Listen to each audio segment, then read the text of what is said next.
I know it's only Danny Röhl, but I like it. I like it. Yes, I do. It's fireworks. There's fireworks going off all over Glasgow, and I've went out and got a tattoo just to commemorate the magical moment where it's finally over. The wait is over. We don't have to suffer anymore. The suffering I've gone through, sitting there hour after hour, having to watch that same bit of library footage on Sky Sports News of Danny Röhl patrolling the technical area. I'm assuming it's at Elland Road. This is what I don't know. Is it Elland Road? Is it Hillsborough? He's wearing the big Sheffield Wednesday manager's coat. Did I say manager? I meant head coach. Head coach. Chef coach.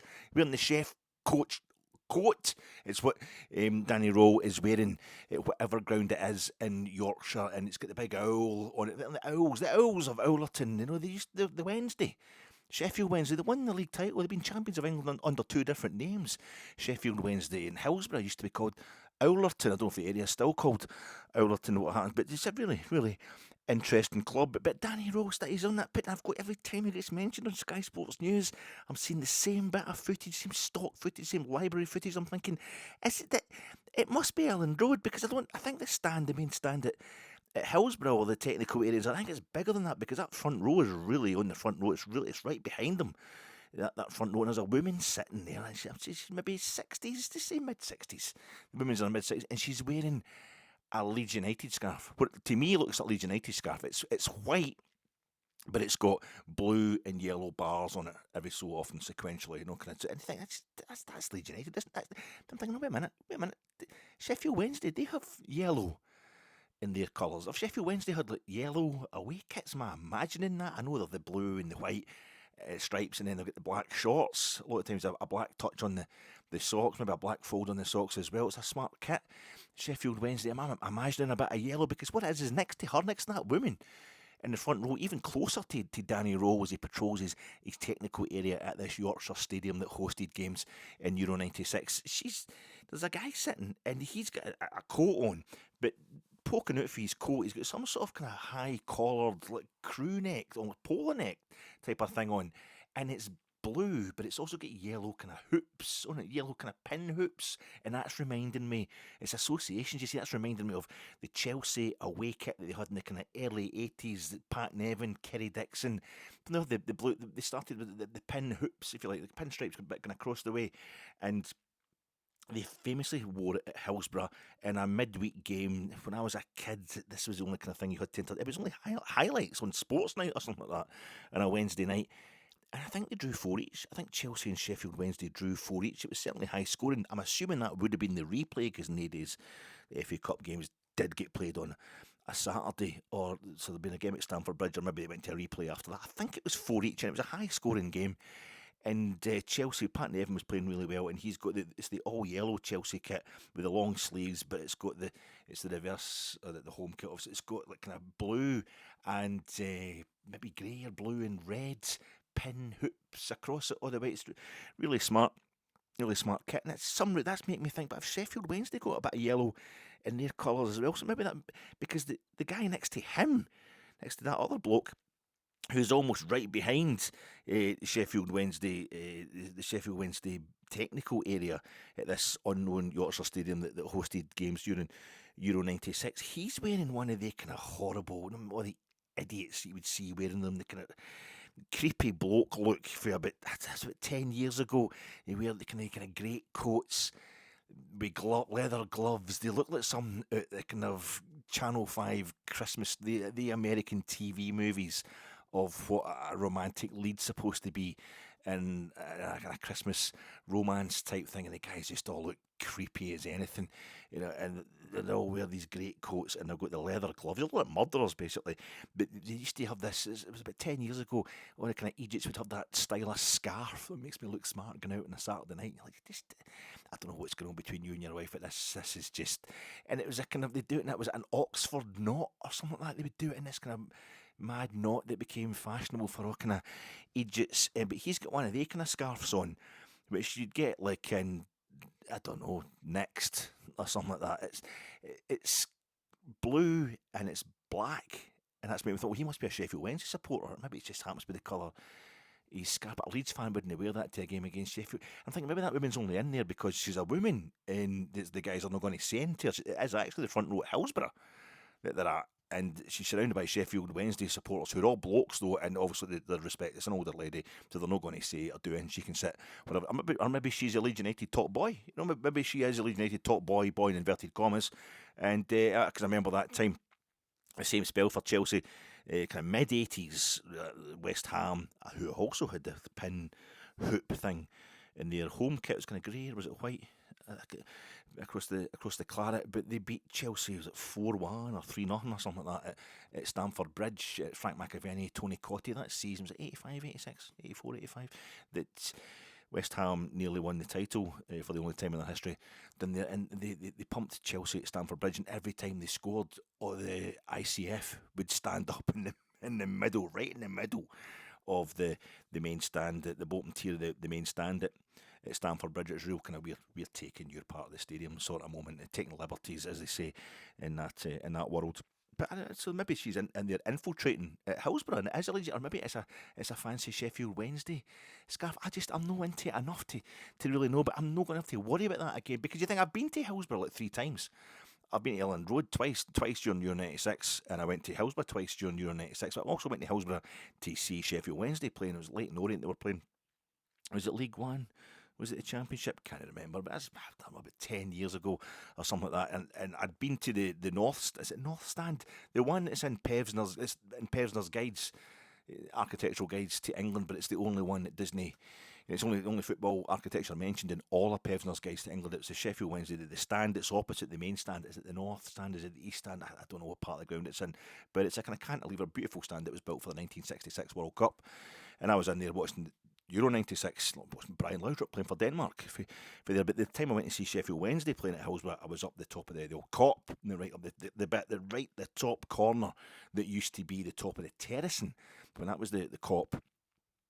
And the Cop at Hillsborough was terracing, and they hadn't built up the other side. They actually made it bigger to seat it. They actually built it up, evened it up, so because it used to go up to a wee point, like a wee kind of witch's hat, when it was just terracing the home end Hillsborough, and then they actually built it up on the other side, so it went square right across the top, and then they seated it. It's quite amazing what they did. It's a fantastic stadium, and I'm pretty sure the Hillsborough main stand is a kind of grandiose thing. It's a beautiful thing as well. I mean, that's the thing. Ibrox and Hillsborough, 2 grounds indelibly associated with tragedy, and yet they're the 2 most beautiful grounds in Britain. The 2 most beautiful football grounds in Britain. Villa Park used to be really good as well, but it's just bulked up too much. Villa Park, it's too into the steroids now. It's just too bulky. It's lost its kind of. So that was. I won't have to see that. I'm thinking if she was sitting, I don't think the front row at Hillsborough would have somebody so close to the technical area. It's maybe a bit further back. I'm not really sure, but in the main stand at Ibrox is massive, and folk are right close to the technical area. The folk are in the front row in the enclosure. So I don't really know, but I won't have to trouble myself with that anymore, because Danny Röhl, any stock footage we see of Danny Röhl from now on, he'll be in. I hope he's not in that shirt and tie and the Rangers blazer. Because it just doesn't suit him at all. He just looks weird. And but you've got to make sure he wears a shirt and a tie and the blazer to respect to our club. Craig White wore the shirt and the tie and the blazer. Charles Green wore the shirt and the tie and the blazer. It doesn't. Anyway, traditions. He's got to wear it. But I hope the next stock footage we see of Danny Röhl is going to be wearing the Rangers blazer and the shirt and tie, or he's on the grass or on the plastic or whatever it is at Auchenhowie taking the players. He's got the big RFC scroll crest on his head coach, his chef coach jacket, because he is I didn't wait. I have to wait so long. Didn't we do it so? Phil Welland Stewart, you kept me waiting 126 years, I think it is, that we've been having managers, that we've been having head coaches. I mean, I don't mean I think we were formed 126 years ago. I know we were formed in 1872, but I think it's 1899 that William Wilton starts as the first kind of recognised as any kind of manager for Rangers, and this the first time we've had a German. First time. We've had a Teutonic trainer in charge of the Teddy Bears, Jorg Alberts, the Hammer. Now it's the ham roll, the roll and ham.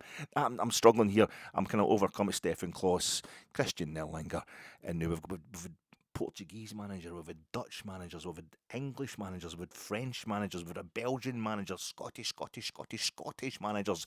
Finally, the 21st full-time permanent manager of Rangers is our first German manager, and I'm quite happy about that fact alone, and the fact that it's Danny Röhl, and the fact that it's not Steven Gerrard, the fact that it's not Kevin Muscat, just makes me so pleased I could cry, because it's kind of what I wanted all along, and I can't believe that it's actually happened. Since we sacked Russell Martin, who obviously was doing a fine job, and I'm back to the hilt. I thought that guy was just too soon. It was too soon. It wasn't. I knew it. How you doing, folks? This is your Fatek immediate post. Sean Dyche gone to Nottingham Forest, Graham Potter's gone to Sweden, Derek McInnes has gone 5 points clear at the top of the league, so this was the only guy we had left really to pick as manager reaction pod, coming to you in association with Gersnet. Gersnet, the latest one, the last night's or Sunday night's pod from Gersnet. It was on at 9:30. It's still up there on the Gersnet YouTube channel, which I'm pointing to up there, and it's Craig and it's Ross, and they were podding just after we'd found out that the Kevin Muscat to Rangers deal was off, so they're talking about that. Mostly it's before they found out that Danny Röhl wasn't confirmed until just about 4:30 p.m. on Monday. I'm sponsored by them, and I'm also sponsored by, what else am I sponsored by? Staffing, yeah, Trotternish, the Trotternish Peninsula on Sky. Yeah, I'm going to keep talking about Sky. I'm going to keep talking about my holiday last week, because it saved my bloody life. It did. Things were pretty horrendous, and I just wasn't even going to go. I wasn't going to go to Trotternish. Well, we'd been to Trotternish because you got to go there to go to Uig, but it was the last full day that we were there. We're going to leave on the Friday. So this is a Thursday. We've been travelling about quite a lot. We're tempted just to have a wee day sitting about the digs and just enjoying the view and a few drinks. But we'll not forgive ourselves, because I hadn't actually seen the Old Man of Storr yet. We hadn't been up the other side of Trotternish, and we went up to see the Old Man of Storr, and there's hundreds of tourists there, and I think that was the most touristy bit. We'd been to Portree. We didn't realise you just drive around the corner basically in Portree, and then you're up there, and that's where the Old Man of Storr is. At the Quirong. This whole kind of collection of amazing, and it's one of the most mind-blowing things I have ever seen in my flipping life, and the thought that I nearly didn't do it is quite terrifying. Let's make sure we properly get our money's worth out of Sky. We might never be back here, you never know, and we drove around the corner. We've been in Portree like the day before, 2 days before. I'm having something to eat and dotting about the wee town centre and all that, but we just drove up the side road, and it's like, is it going to be like this the whole way? Single track stuff, having to let hundreds of folk pass, but no, it opens up a bit. Then it opens up, and then it's like, I don't know, you can see why. I think, was it Prometheus, one of the films, one of the Alien franchise, the last one, the one with, what do you call him, my Kraut Mick friend, Fassbinder, Michael Fassbinder. He's playing the cyborg guy. But anyway, that's filmed there, and you can see why. It's, oh my God, I've never seen anything like it. There's a bit. But actually, when you you're right underneath it, you're supposed to go up and climb it and all that, but or climb round about it in that way. I didn't do that. I'm definitely getting back, definitely doing that. But there's a bit you just drive out of Portree, and it's the road going up. Suddenly it all appears in front of you, and there's a little loch in front of you on the right-hand side of the road. But in the distance, it's just this hill up to like the Old Man of Storr, just this big stack. It's sublime. I don't really know how to describe it. It's just utterly sublime. And things haven't gone to that, haven't gone up there and driven up and kind of stopped and all that, and it was absolutely mobbed with tourists. This was like 4 o'clock in the afternoon, thinking, the light's going to run out pretty soon. We just turned back, and that's amazing. It's spellbinding. They took some photographs as a waterfall thing as well. But what can you do? That's it. Let's just keep going. Do we go right round the northernmost, the northernmost peninsula on Skye? Let's do it. Let's just, and we kept driving, thinking we'll see what happens. We'll see what happens, and maybe we'll stop and turn back, because it's going to be new. It's going to become single track roads. Again, we ended up going right the way around the whole, and it's one of the most beautiful things I've ever done in my life. But we got to Staffin, drove into Staffin. And I've never seen anything. You'd see scenery, and I think a part of me is so against that kind of patronising American English, whatever, view of SNP as well, trying to milk it something terrible in a really horrible, patronising way. That whole view of that part of the world, oh, it's so Scottish, okay, the new, and it's different. It's so different. It's not like that at all. It's quite existentially, and we're just driving down it, and I'm like, what is this? Like the hills in the background. What are we actually looking at here? And the landscape. It was every kind of hill, every kind of surface, every kind of the sea in the right hand side, and there's Staff, the island of Staffin, which I think they say it means just the flat island, and it's just flat. And apparently they have cattle out there that they walk through the water to get onto this thing. It just looks like the most beautiful bin lid in the world, just floating in the bay, and it's a bit inland, and you got the wee, the wee kind of croft type houses I saw dotted about. They're probably holiday homes, but up at the hills right behind them, there are sorts of shapes. There's a lunar landscape, but at the same time a Martian landscape, but at the same time the most kind of verdant thing you've ever seen in your life. And I thought that what it is actually looks like something that's drawn. I started trying to get the names of all the artists that used to be, or they probably still are, drawn for 2000 AD, the comic 2000 AD. I actually got the first ever edition of 2000 AD back in 77 or whatever it was when I was a kid. I like my sci-fi stuff when I was a kid, but no, as an adult and that, the German national team was my kind of Star Wars. A galaxy far, far away doing unbelievable things. But I know Carlos. Is it Carlos Esquera? Carlos, because he used to do Judge Dredd, and he did that All Quiet on the Eastern Front about the Romanian troops during the war who are actually off of Transylvanian division, and they all become vampires at night. Carlos Esquera, he died. He's definitely dead. There was Mike McMahon who also did Judge Dredd for 2000 AD. He used to memorise the names of the artists, just try and copy them in school jotters and that, and I'd try and copy their very style. And there was a guy who did, I think he actually did the posters for Star Wars, the original posters for Star Wars, but in the days before all the things we have now, phones and YouTube and all that kind of stuff, you'd buy posters. You could buy posters that were actual ongoing narratives.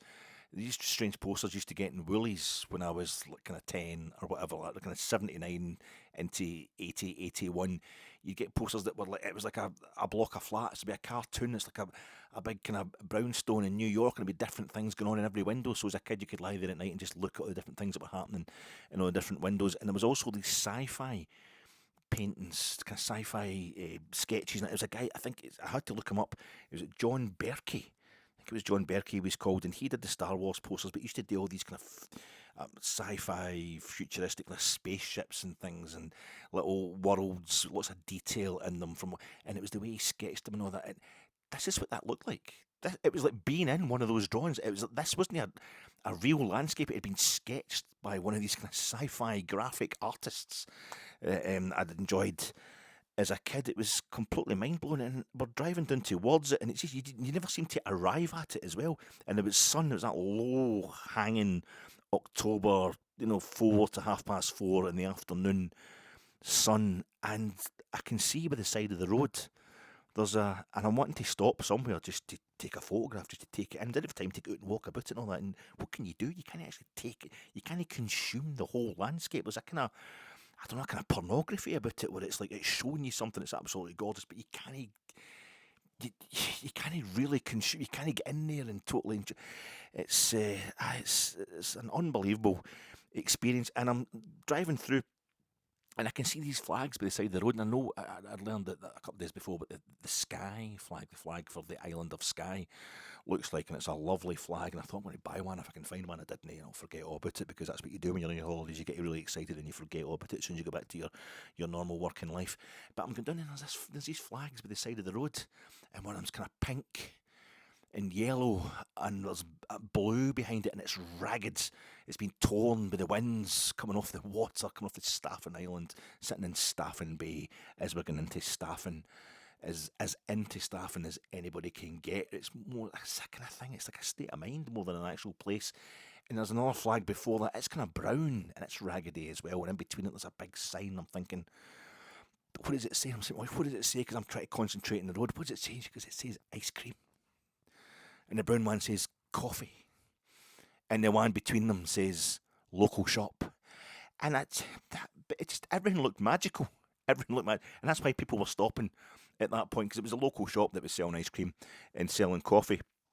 Um, but the local shop just made you think about Royston Vasey, and this was the opposite of Royston Vasey, the opposite, that kind of out in them, there's moors, moorland all over Skye, obviously, but it's not the moors you get in Royston Vasey, it's a local shop, it's all kind of insular. It was like looking out on the edge of the world and looking out into the science fiction spacescapes or something like that. It was a shape, there was these little kind of, they were kind of rounded as they came out the ground. You wouldn't even call them hills or hillocks. I don't know what the hell they were. It was just absolutely mind blowing. Trying to concentrate on the road, I ended up driving on the whole thing, and you just thought I nearly didn't go. I nearly didn't do it. We nearly weren't going to go for it. We're nearly going to stay with the kind of common sense, whatever the hell common sense is. The most misused term of all time. But we're just that thing. Let's just call it a day there, and we'll not get ourselves too knackered.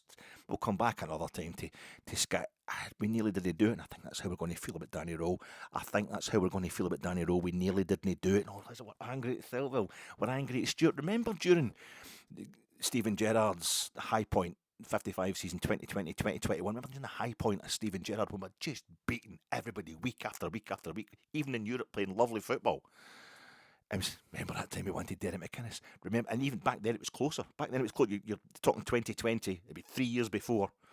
No, maybe 3 to 4 years before, 3.5 years before. I remember we wanted Derek. Remember we were all gutted that we didn't get Derek McInnes. Oh, God's sake, man. What an absolute joke. We're going to feel like that. We're going to feel like that maybe a season, 2 seasons down the line under the management, under the head coachship of Danny Röhl. Remember we nearly got Stephen Gerrard. Remember we nearly got Stephen Gerrard. Remember we nearly got Kevin Muscat. Remember we were all raging when we got Danny Röhl.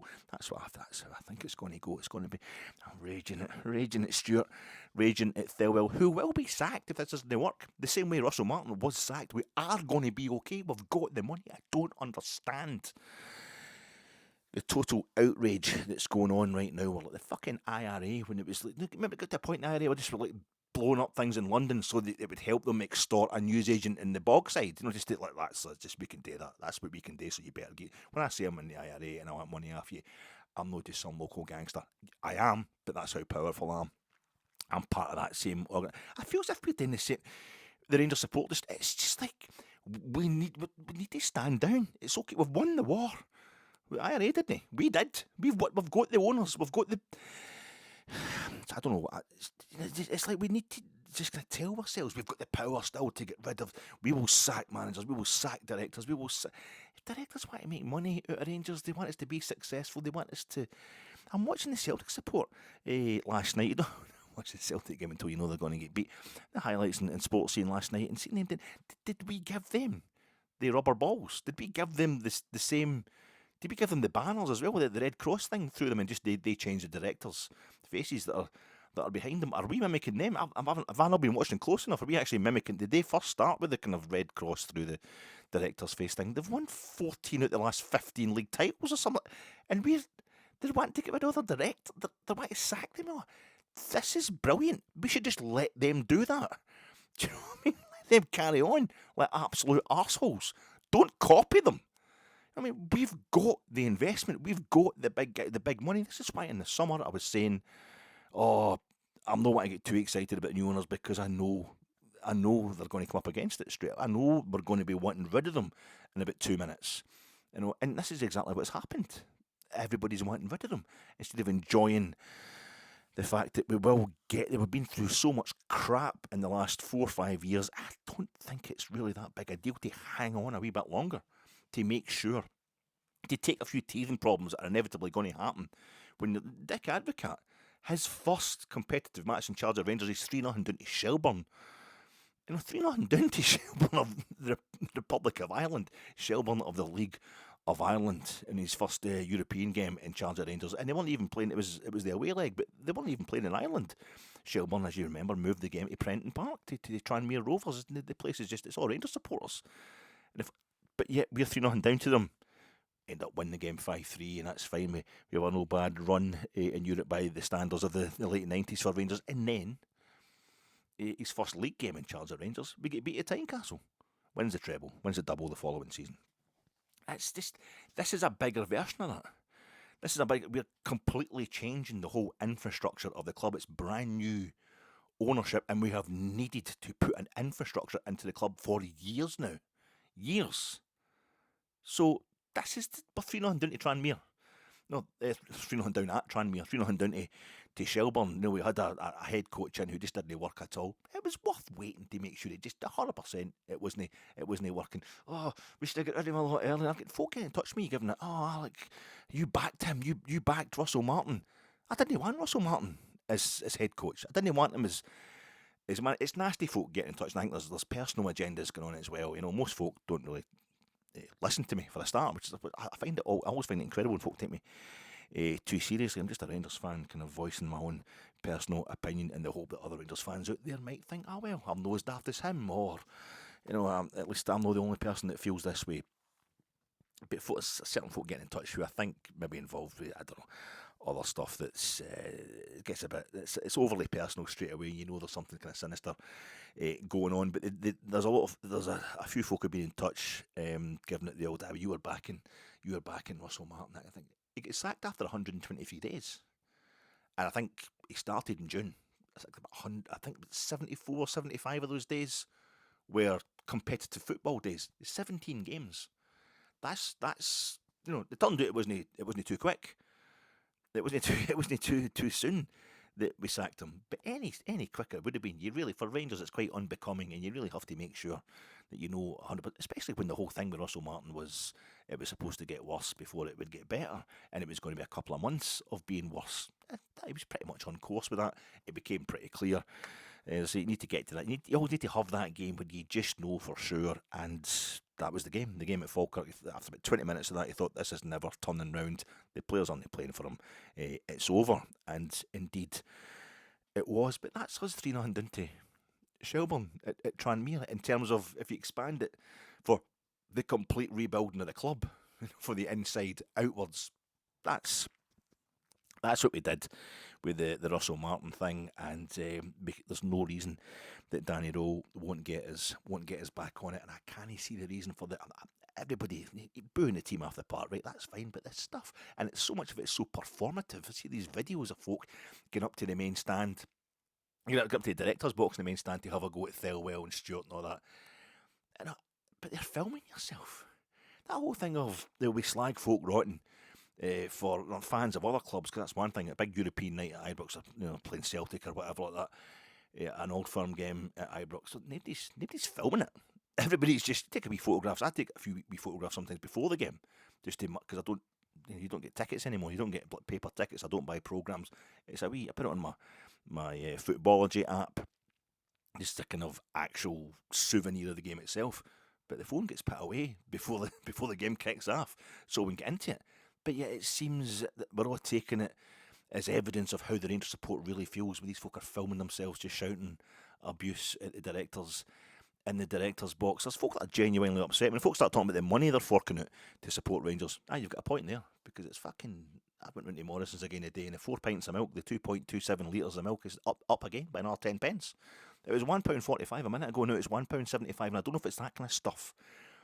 Maybe particularly with the Rangers supporters, a lot of folk supported Brexit or that kind of thing, and you just feel as if maybe they've been done, and they're putting it into, they're venting it in a way that they feel comfortable venting with folk who are running their football club, as opposed to probably surrounded like myself by folk who are, I don't know, they're kind of refusing to criticise anything that happened in 2016. I don't know.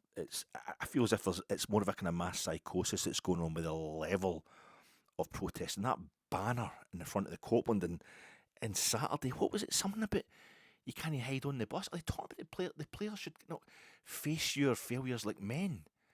Are they supposed to no get the bus home? Are they supposed to no get on the team bus? They're supposed to stand there and get berated like it's the Cultural Revolution or something. I thought we all hated the communists and their support. I don't. It's getting sinister. It's getting beyond the point, and the players are doing brilliantly. I mean, Jack Butland, I thought, actually spoke pretty well, and he's kind of forgetting the fact that he had a few horrific ricks last season. But I thought he actually spoke really well in his post-match presser on Saturday, taking full responsibility and saying he's always stood up. He took a penalty against Celtic in the shootout in the League Cup final, and he scored it as well. did the business against Fenerbahce, and I thought he particularly stood up in the time you always really need somebody. The time that I decided I'm never going to slag Jack Butland again was during that absolute mauling we took in Bruges, where he kept it down. He kept that score down to 6. It could have been so much worse. So I thought I'm never going to slag the guy again. But I think they've been asked. Just the level of abuse they're having to take. It seems disproportionate. I think it seems slightly disproportionate. Somebody saying to me, but they said they were coming here to win. Well, they are. It hasn't happened straight away, and I feel as if we do have to go backwards before we go forwards, and Danny Röhl is the very guy who can do that for us. Sorry, folks, I'm going to. How you doing? My name's Alec Anderson, riding down the highway, going to the show, stopping all the byways, playing rock and roll, getting robbed, getting stoned, getting beat up, broken bones, getting had, getting took. I'll tell you folks, it's harder than it looks. It's a long way to the top, but we've got Danny Röhl. 13 points to the top, but we've got Danny Röhl. Hey folks, my name is Alec Anderson, and I'm here to talk to you just a few hours after Rangers have announced that their 21st permanent full-time manager will be Danny Röhl, most recently manager of Sheffield Wednesday. A real car crash of a club, a proper car crash of a club. We should have a look at what they're going through, and be a bit embarrassed by some of the patter that's been aimed at the club right now by certain critics who all seem to be Rangers supporters. Danny Röhl is going to be he's replacing Russell Martin. It's taken him 2 weeks and a day, not even a day. Russell Martin was that game against Falkirk. Was that a lunchtime kick-off, the game against Falkirk? Was it one of the 12 o'clock, half 12? I think it was 3 o'clock, wasn't it? Was it a 3 o'clock kick-off? Live in the telly against Falkirk, so it'd be finished by like 5 o'clock, and I think he was maybe sacked at 6 o'clock, so it's 4:30 today. It was announced that Danny Röhl was going to be the replacement for Russell Martin, so that's 2 weeks in a day, one match we had to play without a full-time permanent manager, so it's hardly the disaster it's been painted as. Can you imagine if Steven Gerrard was just using us to publicise the fact that he wanted to go back into management? I bet he's talked to us for 2 days. Right, well, we talked to him for 2 days. Maybe he just had to make sure it looked serious. I don't know, maybe he had second thoughts. Yeah, but he's been having second thoughts about football since January when he gets sacked. And his second job he's failed at. I probably don't know the details, but everybody seems to know for a fact that it's Thelwell and Kevin Thelwell, the whole model we've got set up, not wanting a manager, wanting a head coach. And then Kevin Muscat, the guy wanted to stay in charge of Shanghai Port until they won the league, and I appreciate that. I respect that, and I would want him to do that. I wouldn't want to take on a kind of player who, but it's one of those moments when Thelwell and Stewart said, "No, we need you now. You're needed now. You need to, if you want to join Rangers, just join." And he's like, "Nah, I'm not going to do it." So maybe they're actually doing the process thoroughly, making sure you do these things right. They have done that, and they've got the guy who withdrew from the running last week, Danny Röhl, and I was gutted. I knew then. I was gutted when I heard about that midweek last week while I was away on holiday. And I couldn't get too excited about Kevin Muscat. I couldn't get too excited about Steven Gerrard. And I was really gutted when Danny Röhl didn't take over. So they've gone back and they've persuaded him to come back. He didn't have another job, Alec. He's only 36 years old. I don't know. People don't seem to be on board with it. I understand that. I mean, we should suck it and see this time. But with Russell Martin, I thought, I need to find out why we've hired him. Because I didn't want Russell Martin to be. I said that in podcasts. That seems to be missed. I didn't want Russell Martin being Rangers manager, head coach. And when he did get appointed, I tried to find out why we were doing it. And I thought, right, okay, I can see a case there. We need to play an expansive football. We need to play a kind of possession-based football. That's fine. Change of philosophy. We've all been complaining about the fact we can't beat teams who sit out in a low block, but we're great in Europe or against Celtic where we can counter attack a bit more. So it seemed absolutely sensible to get a manager who specialised in us having the ball, because that's the main complaint we were hearing about Rangers last season. He hasn't been the man to do it, and I think with the sacking of Ange Postecoglou, his kind of football is probably dead. But I thought, well, let's see what happens, and let's just make sure he is definitely not the man. And we got to the point where that was made sure. Danny Röhl, though, I'm excited about him straight away. I wanted him instinctively. I wanted him to be Rangers head coach, and you can watch the pods back. And I had a wee moment of slagging Gerrard, had a wee moment of slagging. Basically, I've been up in the Highlands, as I say, and I'm Conor MacLeod. At the Clan MacLeod, I was born in the village of Glenfinnan, in the shores of Loch Shiel in 1518, and I am an influencer. I'm an influencer. That's what's happened here. Folk getting in touch with me, giving, will you stop saying all this stuff about, stop saying that you don't want to sack Russell Martin, because in the minute I said I wanted him sacked, he was getting sacked. I think. I'm sorry, I just think it's me. I know I'm the fattest influencer. Usually it's supposed to be much thinner if you want to be an influencer. But I'm going against the Kardashian grain. I'm the first fat influencer. And I did say to you, I put the pod out. Steven Gerrard, okay, nothing against it. That's fine. Welcome him back. It's nice. It'll be nice to see he's winning a few games. You know, he'd probably get his winning against the likes of Dundee United and maybe Kilmarnock next week. That'll be smashing, and particularly in the Europa League, because that's where I really lost it with Russell Martin. The fucking European stuff is just, particularly the Europa League group stage. Actually, more of those two games we lost in the Europa League group stage, and the way we lost it, just the hollowness of those performances. Well, first half against Sturm Graz anyway.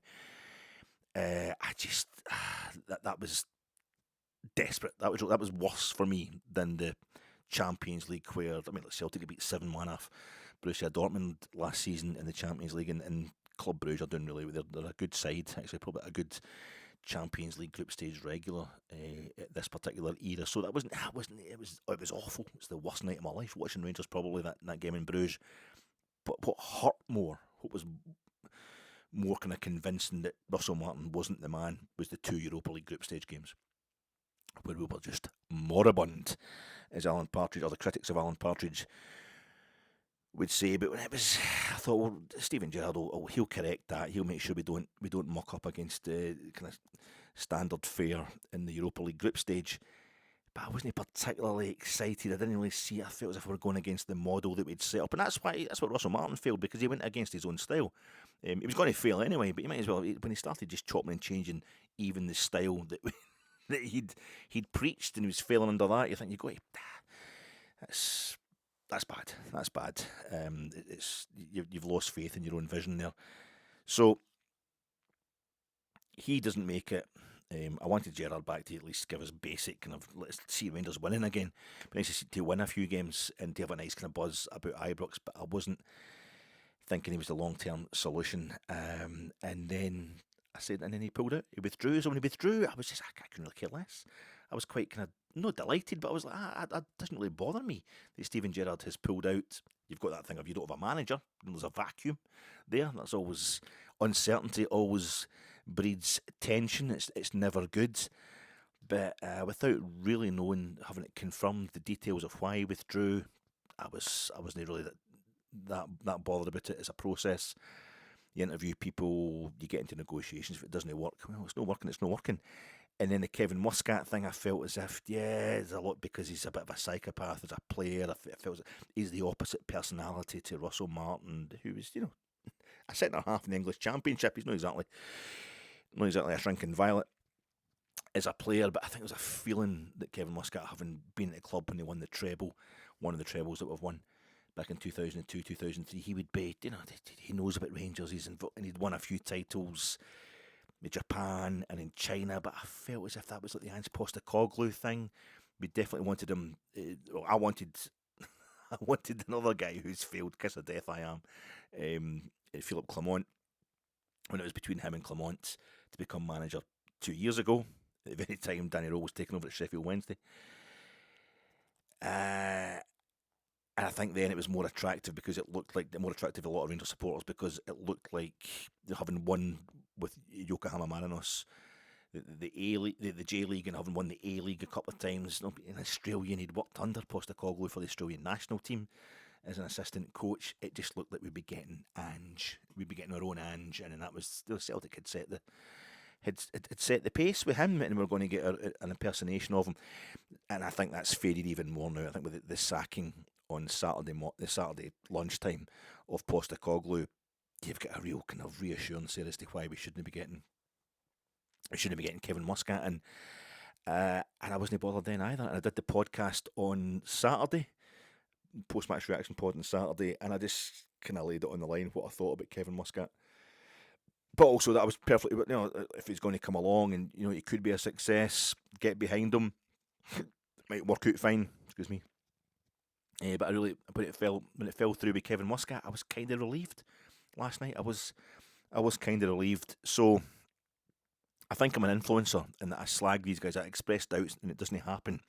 And I did tell you last week, I told you on Saturday, maybe this is it illegal to take a photograph of it? It's certainly weird. It certainly is weird. It feels a bit immoral, but I've not put the names. I've missed out the names and all that. A visitor book in a kind of holiday home. They have a visitor book and everybody leaves comments. So you look through it and you say, who was the previous folk that stayed here? And you want to leave a wee note, and it was a beautiful. The digs we go, the value for money was through the roof. I've never stayed in digs like this. I was telling you about them on Saturday. Absolutely amazing up in the Sky last week.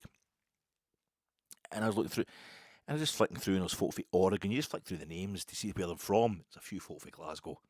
That was disappointing. I wanted to be nice and exotic. But there's folk from America, folk from Australia, and then there was anybody from Australia. That's Kevin Muscat. You get mixed up with Alec.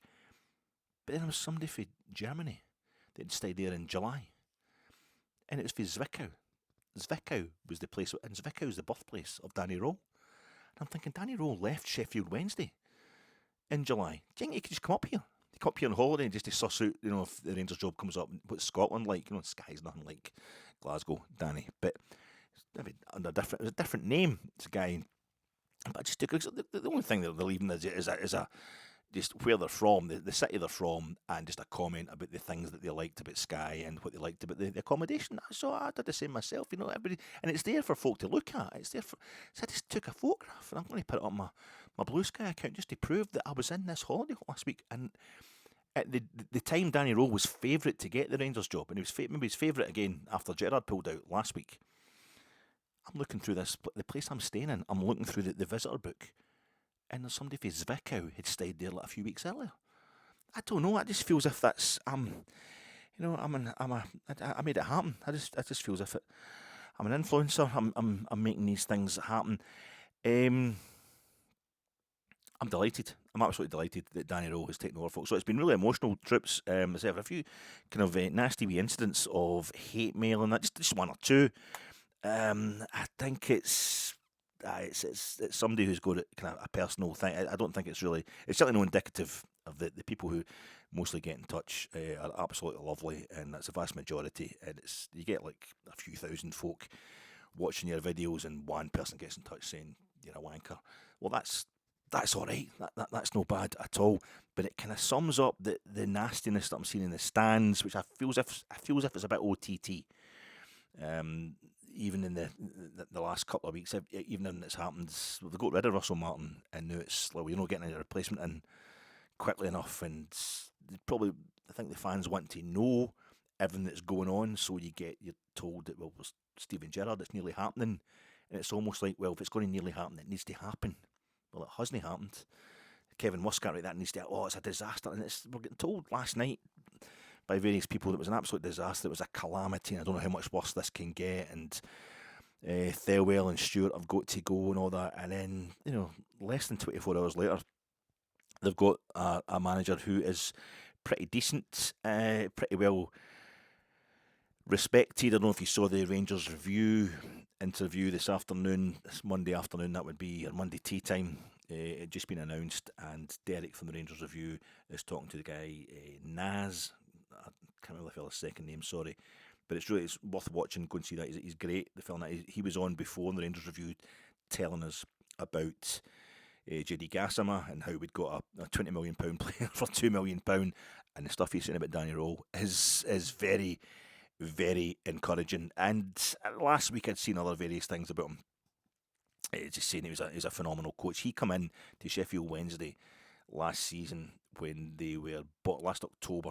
Sorry, it was the season before last October 2023. The same time we were getting Philip Clement in. Sheffield Wednesday get Danny Röhl, who this was his first job as a manager on his own. He would have been only 34 years old then. He's only 36 just now. And they were bottom of the table in the Championship. And ownership, it was just basically a crook. It's an absolute calamity what's happening to them. They had no resources at all. They had a point, I think, to their name, and they were about 12 points off the next team in the second bottom of the Championship. They were going down, and they ended up finishing 2 places clear of the relegation zone that season. And the following season, they takes them to 12th, and I think they had something like the third or fourth lowest budget in the Championship last season, and he gets them to 12th, which is exactly mid-table for the English Football League Championship. A great league, historic league. And that was like a miracle. Again, it was seen to be a minor miracle. And you saw Barry Bannon tonight, Celtic supporter Barry Bannon, former Scotland international, a Sheffield Wednesday legend, captain of Sheffield Wednesday, and he was singing the praises. He's been singing the praises for quite a wee while now, Barry Bannon, of Danny Röhl, who basically just fell out. I mean, the ownership there, everything that was going on at Sheffield Wednesday, they were having a fire sale. I think that's why we picked up the whole thing about Kevin Thelwell just buying stuff that's under his nose, whether it's people used to look after at Everton or having his son in as a head of recruitment. I think that also applies to JD Gassama. I think that Sheffield Wednesday were at St George's Park, weren't they? They were down at Burton on Trent at the same time as us during the summer, and I think we've just looked over and seen Gassama playing on a training pitch for them, and thought, hey, much you want for that, mate? You know, heard you're in financial trouble. We'll give you 2 million or 2.5. Aye, all right, done. But aye, they've all said, everybody that talks about Danny Röhl is in agreement that the only reason he left Sheffield Wednesday was because they're an absolute basket case of a club at this moment in time. But he's a fantastic coach. He started off, he's born at Zwickau, which is East Germany. He was born 28th of April 1989, and that was the day before. It's bad enough when you're older than the Rangers players, but now I'm 20 years older than the Rangers manager or head coach. That's quite an important point. But the day after he was born, we beat Hearts 4-0 at Ibrox to win the league. I was 20. That's the only time. There was the first time I'd ever been there. The day Rangers won the title. I've got a whole tragic story that I've told you before about 86-87 season, but that was me. I'd followed Rangers for years, even at that point. Terrible years, most of them, as a young man, and we won the league in 87, and I did have a ticket, and it was a whole tragic story for Pittodrie when we clinched the title that day. Then Celtic won a double the following season, and then this was another season I was going to most games, home and away. And I'm in the West Enclosure at Ibrox as I finally see it, because of a game at Pittodrie where Celtic and Aberdeen drew, because we pounded Hearts. Mel Sterling getting a couple of goals, that meant that we'd won the title, and it was a phenomenal, beautiful thing. And it's just I get drunk before it and I get drunk after it, and it's quite an amazing thing to think that Danny Röhl was born the day before that, basically just over 6 months before the Berlin Wall come down, and he's German, and I love German football. I've got a wee thing for the Deutscher Fußballbund, the Bundesliga. As you get older, that kind of lost the edge, but when I was a kid, that was absolutely obsessed me. The Germans were so successful and so slagged that it was quite the slagging, but they generally hated on British television, the Germans. That was kind of shared by people who talked about Rangers in Scotland, so an affinity with the Germans straight away. But also just the way they just would churn out results when the odds were against them, without being spectacular, without getting hysterical. They would just keep going, and they would never be beaten. I just thought they were a wonderful football nation, and I get kind of obsessed with, like, say, Gerd Muller and all that, and learning all the stats, things like that. That's when it was West Germany, and of course, it was a Deutsche Fußballbund, just basically subsumed the DDR, the same as like the German Bundesrepublik subsumed the DDR, so that the football was the same thing.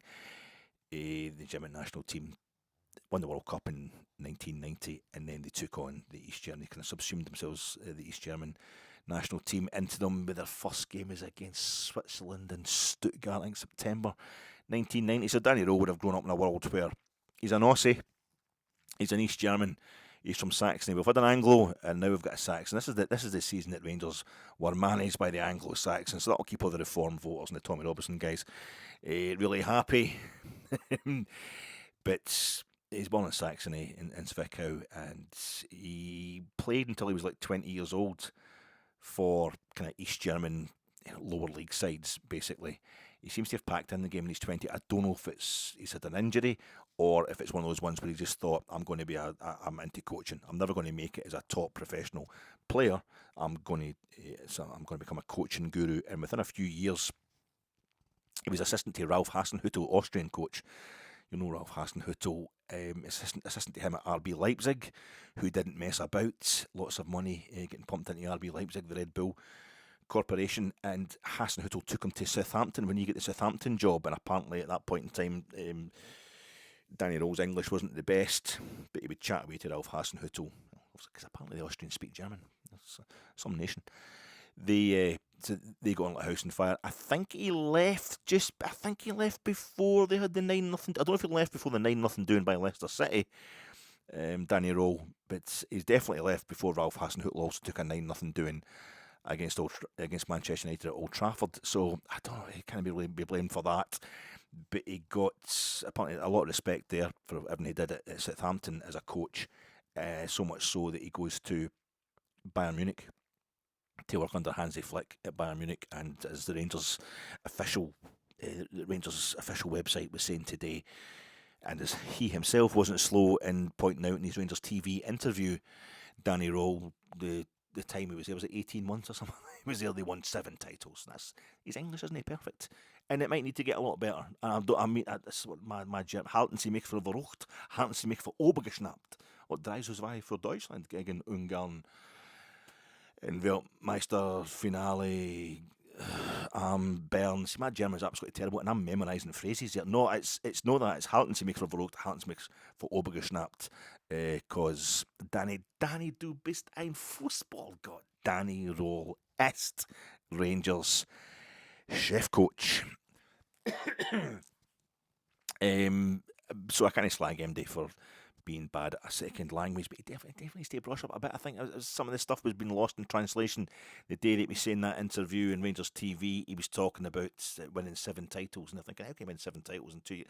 Cheat, but he was 7 different cups, 7 different trophies, 7 different, and he's talking about winning the Bundesliga, winning the Champions League, winning the Club World Championship, the European Super Cup, the German League Super Cup, whatever it is, the kind of domestic Super Cup thing they have in Germany, probably the German League Cup as well, which is a wee kind of basically a pre-season tournament. So he won it all in the German Cup, the Deutscher Pokal, all that kind of stuff. So wasn't he slow in telling us how much he won as an assistant, and he then Hansi Flick takes him to the German national team. He's assistant to Hansi Flick, and he's one of the assistants, one of the coaches for the German national team. It was a World Cup in 2022, which Germany didn't do too well in. They lost to Japan, they drew with Spain, and they beat Costa Rica 4-2. And I remember that because the only time I've seen the German national team, I've seen the German national team a few times, but the only time I've seen them in the final of the Euros, the semi of the Euros, the quarters of the Euros. I've seen them a few times at Hampden, and I've seen them at Ibrox in a friendly. I've seen them at Hampden in the Euros. I've seen them at Hampden World Cup in the qualifiers, and I saw them, as I say, the last 3 games they played in Euro 96, and I saw them in the opening game of the World Cup. The opening game of the World Cup finals, my only World Cup finals match I've ever been to, was Germany beating Costa Rica 4-2, the opening game of the 2006 World Cup. So I remember them beating Costa Rica 4-2 at the last World Cup, but it wasn't enough because I think Spain had put 7 past Costa Rica, so they went out on goal difference, which for the Germans is a disgrace because they usually make semi-finals minimum. Semi-finals is a disgrace for the Germans. No making the final is a disgrace. I mean, Italy might have won a second Euros and got to 4 World Cups first, but Germany, And then Spain might have won the Euros 4 times now, so they've surpassed the number of times that Germany have won it. But Germany have, Spain's only won 1 World Cup, Italy's only won 2 Euros. Germany's won 4 World Cups, 3 Euros, and lost the final, I think, the same amount of times for each of them as well. They're an absolutely phenomenal national team. So for him to be involved, for Danny Röhl to be involved, I'm quite proud that we've got him as a manager, and I'm really, really excited because I'm hearing nothing but good stuff about him. He himself was saying it's a 2.5 year deal we've got him on, so basically that's kind of this season and the next 2 after it. If he lasts that long, hopefully he's going to be so good that when he wins the treble, maybe next season, he's going to get taken away by a massive English club, or maybe even a massive German club. They'll take him back, use as a stepping stone. I'm quite happy to be used that way. He went to Sheffield Wednesday, and it was 1 point they had to their name. It was October, and they were 12 points adrift. He comes to Rangers, it's October, we're 13 points off the top. If he affects the same change in his first season at Rangers as he did at Sheffield Wednesday, we'll win the league this season. He's going to be phenomenal. I'm really, really excited about Danny Röhl. And he's going to... Oh, God, we're playing against Brann Bergen. I'm so relieved we've got a manager in before we play Brann on Thursday. We need to get... I remember Gio coming in his first game in charge was the Europa League group stage, the old 4-team group format. We had to beat Sparta Prague 2-0 to qualify, and that's what he did. We beat Sparta Prague 2-0 and we qualified. We had a game to spare after having lost the first 2 games when it was only 6 games. That was a crazy one, and we ended up getting to the final. But I just want the respect. I want to progress. I think to get respect in the new setup of the Europa League, the new setup of all the European group stages, you've got to qualify, even just to get through the knockout round, as opposed to going straight through to the last 16 as we did last season. Just qualify, but I think get a result, just stem the tide, stop us being such a car crash as we have been. The players, they played well in the first half on Saturday, then it just kind of reverted to type in the second half. You could just do enough to push that on again. I think there's a lot of relief in the first half on Saturday that we're no longer shackled by Russell Martin's game plan, but that in itself wasn't enough to take us on to win the game. But if we have 2 good halves, I feel we can definitely beat Brann Bergen, or Brann of Bergen. We need to get points on the board in this Europa League group stage, and this is one of the games that we should be able to win. Might be too soon for that, I don't know. Maybe a draw is the best we can hope for, but I'm just so glad we've got somebody who knows what they're doing. He wants to play pressing football, high press football. Was it transitions? He wants quick transitions, good transitions in both directions. So that means the players will have to hunt. They'll have to hunt the ball. Yeah. It's Barry Bannon, Josh Windus, and he's a great man manager. So the English thing, the problem, I'm having nobody able to express himself properly in a kind of formal setting of an official club presser, basically, an official club interview. That's not a worry if you can express yourself to the players. I think it was the chap Naz who was talking on the Rangers review. Naz is a Sheffield Wednesday fan journalist, I think. He was saying how he got Chris Powell in to Sheffield Wednesday to help him, a guy who knew the English scene, who knew it well. It was Charlie Austin of Southampton. That's it, Charlie Austin, ex of Southampton. He's on Sky Sports News, and he was talking today about how he worked under the very young, the 30, even younger than that. Oh God, it's back when 2018, when he came in as a coach and couldn't actually speak English at Southampton. He says, but he knew his stuff. He really did. Ralph Hasenhüttl really relied on him. He was a great coach even then. So he thought it'd be a good thing for Rangers to take on Danny Röhl, did Charlie Austin. Nobody who's worked under him seems to have a bad word to say about him. They all seem to be quite positive, and it's even Josh Windus, and he's a great man and manager. So he's obviously good at getting his message across. Apparently he's a good man and manager, and also he wants the team to work hard. And that chap Naz today was saying he'll get them a lot fitter as well.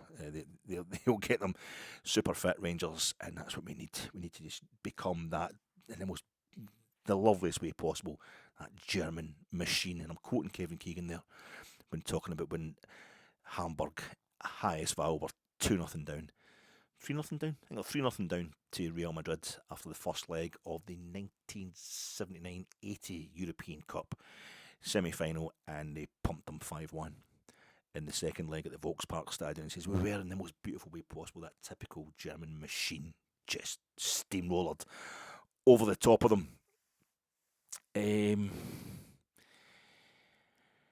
We got a bad chef. I think we got just a bad meal with Russell Martin. We don't have to change the whole cuisine.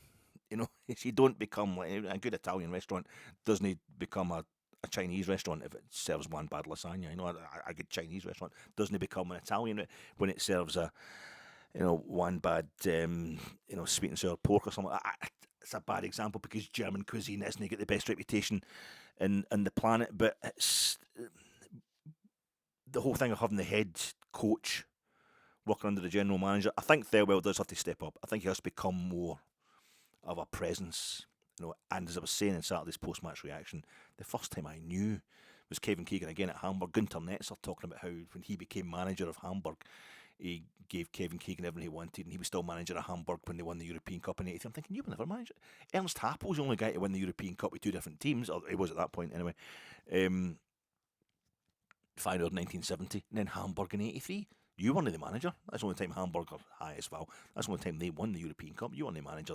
But he meant this general manager thing. Ernst Happel was the head coach. And it's the same. This is the system that they have in Germany, and the manager, the general manager, whatever kind of fronts up more of a sporting director, it would be in terms of Kevin Thirlwell. And he's an Evertonian, Walter Smith, manager of Everton, we enjoyed Steven Gerrard as a Scouser, so Kevin Thirlwell's got to step up maybe and take on. We'll see how this role works, how it's got to mature. We've got to give it time to grow. Just we seem to be killing everything, just telling everything it's not good enough. Get it gone, get it away. As I say, I think we'll just maybe there's a kind of bit of residual guilt there about what happened in 2012. We feel we weren't protesting enough, getting involved enough with everything that happened. But I seem to remember absolutely everybody in their ante slagging the shit out of David Murray for about 10 years, despite all the trophies and the glories and the personalities that he brought to the club. So I don't really know what else we could have done. Maybe the Craig White thing, people feel guilty about welcoming him with open arms, and we're trying to kind of make up for that retrospectively by just protesting absolutely everything and anything that goes wrong. I feel it's maybe a social media thing. It's just, and I'm part of the problem, obviously. It just splits people down the middle. You just got to be, everyone's bipolar, really. I mean, bipartisan, everyone's partisan to the nth degree. It's everyone's totally binary. It's really, I don't think it's the whole crowd. You hear plenty of people when there's protests and things like that. Other people say, "Oh, don't come fucking back then," and that. And I don't want to do that either. That's too far. People have got to have the right to moan and complain. That's what the FITB's for. If it's not going properly, the players have got to know about it. For me, I do that thing of if Rangers don't play well, they don't get praised, they don't get applauded, they don't, we're out of there in silence at the final whistle. For other people, that's not enough. There's this whole thing now where people are going to stop. I just seen people last night when it fell through, the Kevin Muscat thing, and it looks like, if anything, it's because Muscat wanted to stay on at Shanghai Port until the end of the season, and we don't have time for that. So the owners of Thirlwell and Stewart are pushing for it to get somebody in as quick as possible, and they're not taking him to Rangers because he's not into us enough. That's absolutely fine by me, absolutely fine. But there's people I saw reacting in various kind of social media outlets, Rangers supporters just saying, right, we've got to stop going to the games, we've got to boycott the Kilmarnock game, this is too much, this is a shambles. And it's like, it's a process, and it's got to go super smoothly straight away. I feel that's really immature, as long as and I think we might have the man that's best suited to the model that we have set up with a sporting director and a head coach. And the thing that I applied to Russell Martin, things are supposed to go backwards before they go forwards. Well, Russell Martin can have been the entire going backwards portion of that model, of that kind of plan, and now Danny Röhl can be the guy who just completely takes us forward. I'm seeing this. I'm hoping it's going to be a bookend to the Bertie Vogts thing. Bertie McVokes, when he was in charge, when Bertie Vogts took over the Scotland job, I thought, here we go. This is what I want. My national team is now being managed by, a German. That's what I wanted. That's, we all drink the same. We drink as much. The Germans are heavy drinkers and that, and they love their fatty food as well. But somehow they've got shit weather over there as well. Somehow they've managed to be brilliant at football and not actually loving it quite as much as we do. We love football. It's like, this is what we need. We need a German. It's going to be. And the German people kept telling us he's crap. He's a loser. Bertie Vogts is known as a loser in Germany. I think, well, I was there when he won Euro '96. He shook hands with the Queen and stuff like that. And she's German. And this is. We need to. This is just because the Germans are so high maintenance, because they're used to winning World Cups and stuff like that. I'm quite happy to take one of their so-called losers, and it was the worst Scotland have ever been, as far as I'm concerned. They were absolutely awful. They were abysmal. It really was an absolute car crash under Bertie Vogts, who got replaced by Walter. And Walter was, stabilised the Scotland team and got us the results we needed. Got that bit of self-respect back for us. And it's like we've had Bertie Vogts this season. We've had the English Bertie Vogts in charge of Rangers this season. And we're now going to get, as a German, coming into Rangers to my club. And hopefully he's going to do more than just stabilise us. He's going to take us on to glory. I'm really excited about Danny Röhl, folks. You might not be, but I do these podcasts. That's my reaction. I could tell you another wee story that's just kind of painful. It's when I was going to Sky, the day before I was going to... Steven Gerrard was supposed to be manager. It was starting to... And folk were starting to talk about it online, and there was some posts, and I said this before. I was going on holiday, like first thing in the morning, the Saturday, we're setting off the big drive up to Skye, and we had the digs from 4 o'clock onwards, so I'm kind of hoping I could get up there for 4 o'clock. But it's my wife's birthday in October, and I'd ordered her a few presents. Amazon, hate myself for having to order stuff on Amazon, because he's making folk piss in bottles while they're doing their work, while putting out all these amazing adverts about how life-giving Amazon is. But it's one of the things you do. So I'd ordered lots of stuff, so I had to go. I get it sent to because I'm never really sure when I'm going to be in. I got it sent to one of the lockers at Morrison's in Anniesland, so I had to get there to get that. This is on the Friday, and I knew folk had started to get in touch about the Steven Gerrard thing. Steven Gerrard coming back. And I tried answering somebody, and I ended up losing everything that I said to them. It's quite a long, detailed answer, and I thought, obviously, I want to talk about the Gerrard thing, the pluses and the minuses. I'm going to have to do another podcast on the Friday. But on the Friday, I also had to go. I know you think you're baldy. I can see Alex is a big baldy napper. But the one thing about being baldy is you get this hair. The hair at the side, when it grows to any length at all, you look like a total mad professor. I should just shave it myself, but I go to the local barber. Quite regular, and I didn't go during lockdown. I always felt bad about that. I did shave my own hair during lockdown. I felt I lost business. The guy was trying to stay afloat, so I always make a point of going to the barbers. But I thought I need to get a haircut, and also had to get my bag packed. I had to pack my own bag as well before I went on holidays. I had that today, and I wanted to get the podcast out there as well. It was quite a busy Friday I had set up, and I usually walk around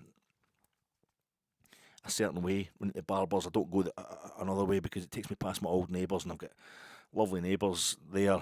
The street I used to stay in is quite a kind of shortcut, and I neighbours are great, and they chat away to me. I love chatting to them, and I thought if I go past there and they're about, I'll want to chat to them, and that's going to make me late, and I kind of.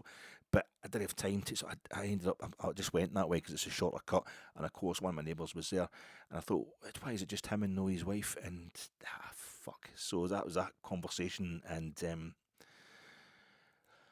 I went to the barber's just feeling absolutely devastated. There's a sign up at the barber saying back in 20 minutes, and there's never been a sign up at the barbers I go to saying back in 20 minutes. And I was worried there'd be a big queue of guys in front of me. And so it'd take ages, because I also had to go. I had an appointment at 5:30. I had to take my missus this thing at 5:30 just for a wee while, but I was going to drive her down there. And so I get the button. When did the 20 minutes start?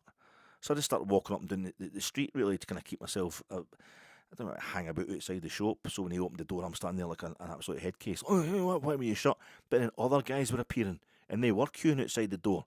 And the 20 minutes became 30 minutes, and I'm going to have to leave. So I'd wasted 30 minutes. It only takes 10 minutes to cut my hair, 5 minutes.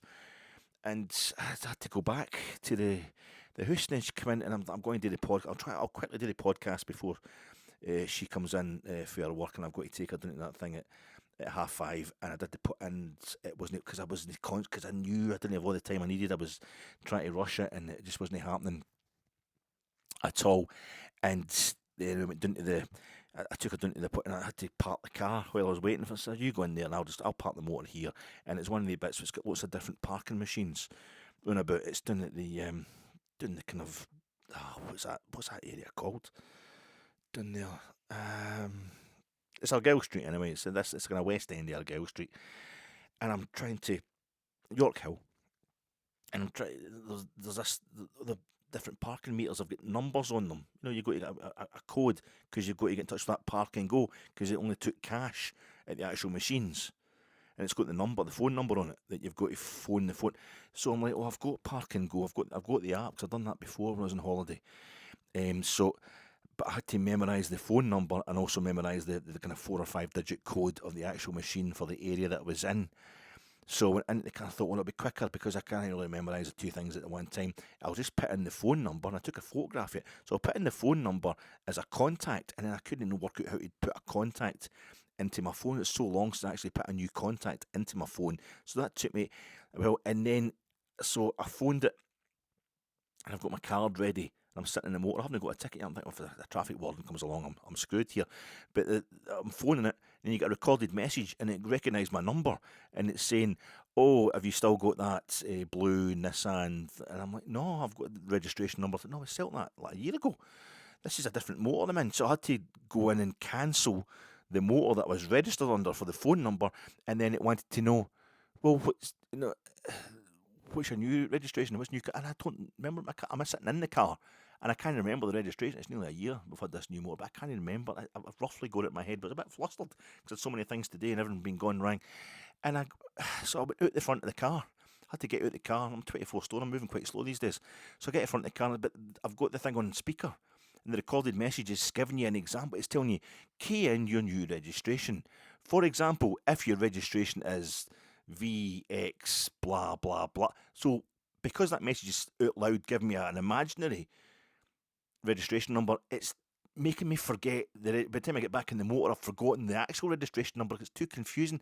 So by the time I actually got in, my wife had turned up at the motor again, and I didn't have to pay a ticket. It was just really, I was quite stressed. So, and then we hit at that Highland Road or Hybrid Road, whatever it is, at tea time on a Friday. Never day that coming back up the way. I'm trying to just drop her off and then shoot along to Morrison's, and it's queued out for ages. So we're sitting there, and I'm getting more and more tense. So I eventually dropped her off, go to Morrison's, and I'm thinking, we went past the Barbers. It's usually Thursday nights, his late night open. This was a Friday night, and it was like 6 o'clock, but there was still a guy in there. He was still cutting the guy's hair. I dropped her off, and I zoomed back round. I'm like, I chapped his door, and he's like, oh, but he knows me. And obviously he knows. He says, "You're just a number 2 all over, aren't you?" He says, "Aye." He says, "I said, no, what? That would be fine."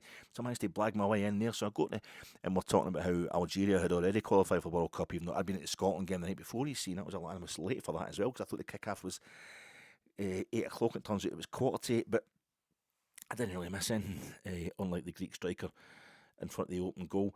But I managed to get that done, and I sat down, and I did the podcast, and by the time I got it done, then I packed my suitcase and all that, and I'd go to my shop and picked up all the presents and managed to hide them for her and get them in here for wrapping later on. It was like 11:30 before I actually sat down in front of the telly Friday night. All right, I'll chill out. I didn't want to drink because I was going to be driving first thing in the morning, so I'm having like a wee glass of juice and some crisps and all that, and it just wasn't saying. So I was lying in bed and I was getting bits of sleep and all that, but I'm obviously too wound up. And then the next morning I get up and it's like, I just do this thing, I start doing my nutting because I know I'm going to be late getting to the holiday. It's supposed to be on holiday. She's like, chill out. I said, I'm just does my nutting. But we go up there in plenty of time, and sat out the front. There's this whole bit where I'm driving through. See the bit you go over the canal? I've never been up the Great Glen, but I've crossed it now, having gone through Fort William, and I want to drive up the Great Glen, but the canal that goes up the Great Glen, there's a wee bit you cross at the bottom of that when you're going to Skye. Not for Fort William, up the A82, you're heading that direction. And I missed it because I was so busy thinking about the fact that I'd done the podcast the night before, but I hadn't done the wee short, the wee shots that kind of promote it. You do a wee kind of a 15-second short, or you do it's an excerpt for the main pod, and you can do one that's up to 3 minutes long, and I'll usually do one of each length. The next day, they kind of promote the pod. I let folk know that it's out there. I just give them a shot, because the pods are so long, like this one, that folks just gives a wee snapshot of what you're saying, Alex. So I try and do it in a room. I hadn't done that, and it was like, even though I'd managed to get a pod done, I still hadn't done it the way I usually want to do it. So it was starting to bother me, and I realised it was that. That's what heat's all about. It's Michael Mann. It's about the work-life balance, and I'm just like that bit where it's De Niro driving, and he's just thinking about killing Waingro. He's thinking about killing Waingro when he's got the love of his life beside him, and they're heading off to New Zealand on a beautiful holiday, basically, for the rest of his life. You're home free, says Nate down the phone. You're home free, brother. On you go.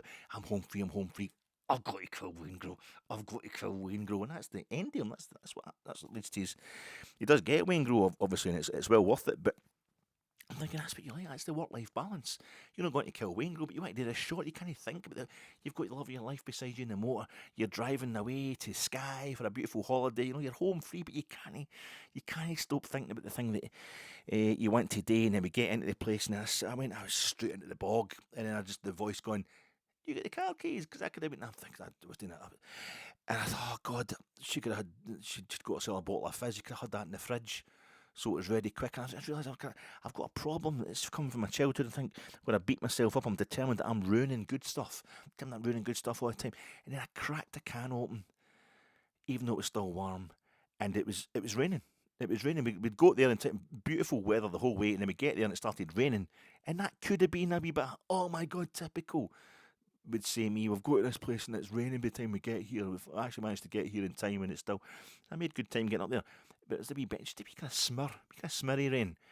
And I'm like, nah. I'd taken waterproofs. I got waterproof trousers for going out walking in places like that. So I put the waterproof trousers on the wee bench outside in the wee front bit, and I just sat there with an anorak on, using that as a kind of. And I cracked open a can and just sat and looked out over the ponds and the loch and out to the little minch and all that, and over at the darkness kind of enveloping the cooling, the black cooling, the red cooling, and I just thought, this is absolutely gorgeous, and it was well worth it. And I get the text, the stuff starts coming in at the phone and that about 9 o'clock that night. It's dark, we're inside at this point, just watching a bit of telly, saying, Stephen Gerrard's packed it in, everybody's really raging. Stephen Gerrard isn't going to come to Rangers, and everybody's raging. I thought, I'm not raging. You go through a lot of shit. Sometimes you get yourself worked up into a frenzy that's just absolutely pathetic. There's no need for it. And eventually you just get to that point where it happens, and everyone's going to be alright. And it's happened. And everything will be alright. This time, I am delighted from the word go with the guy we've got in to be head coach of Rangers. And if it doesn't work under him, it will work under the next guy, because the real battle has already been won. We've got the investment, we've got the big spending owners. It's going to be absolutely fine, folks, and I have a funny feeling it's going to start being absolutely fine under Danny Röhl. I'll talk to you before the game against Bergen.